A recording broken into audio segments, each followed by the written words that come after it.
एक मास्टर साहब सरकारी एडिट इंटर कॉलेज से रिटायर हुए और उन्होंने DIOS district inspector of school के आपने GPF ग्रेचुटी वगैरह के लिए अप्लाई करा। लेकिन वहां जाके उन्होंने देखा कि जो भी टीचर रिटायर होता था 60 साल की उम्र में, वो जाके पहले DIOS साहब के पांव छूता था, फिर अपनी बात कहता था। लेकिन इन्हीं DIOS साहब का एक शिष्य भी था, इसलिए उन्होंने DIOS जो था उनका शिष्य था, इन्होंने उसके पाँव नहीं छुए। उसने इन्हें टरका दिया, उसे तो आदत थी पाँव छुआने की। मैं स्टूडेंट था लखनऊ, मैंने पाँव नहीं छुए। उन्होंने बड़ी हिकारत की निगाह से देखा, क्योंकि हमारे पश्चिम उत्तर प्रदेश में पाँव छूने का रिवाज नहीं है। मैंने भी एनकरेज नहीं करा अपनी जनरेशन को, आगे आने वाली को। लेकिन ईस्टर्न यूपी में तो हर आदमी के पाँव छूने का रिवाज है। पाए लागू, पंडित जी पाए लागू, बड़े बड़े ठाकुर साहब। और उसने उन्हें फिर टाल दिया कि 2 महीने बाद आना। दूसरी बार गए तो एक अन्य परिचित मास्टर मिल गए, उन्होंने कहा भले ही आपका शिष्य पाँव छुए बिना काम नहीं होने का। अब मास्टर जी का धैर्य साल हो गया, लेकिन पेंशन नहीं बनी। अब वो उन्होंने उनके पाँव भी छू लिए। अब पाँव छू के उन्हें पता लगा कि ये तो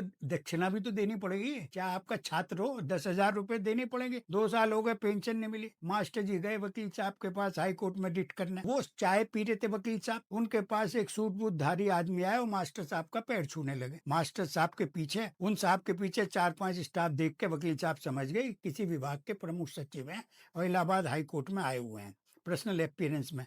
और वो मास्टर साहब को अपनी गाड़ी में बैठा के ले गए। और मास्टर साहब का फोन आया, वकील साहब मुकदमा दायर मत करना, 1 महीने बाद बतलाऊंगा। दूसरे दिन district inspector of school suspend हो गया, उसकी जगह दूसरा जो आया उसने मास्टर साहब की पेंशन, GPF ग्रेचुटी सब रिलीज कर दिया। इंक्वायरी रिपोर्ट आने के बाद में पहले वाला बर्खास्त कर दिया गया। बाद में पता लगा कि वो जो प्रमुख सचिव महोदय थे वो भी मास्टर साहब के स्टूडेंट थे। एक ऐसा स्टूडेंट था जो पाँव भी छुआ, उसने पैसे भी मांगे। एक ऐसा स्टूडेंट है जिसने उनके पाँव छुए, उनका काम कर दिया और पहले को सजा भी दी।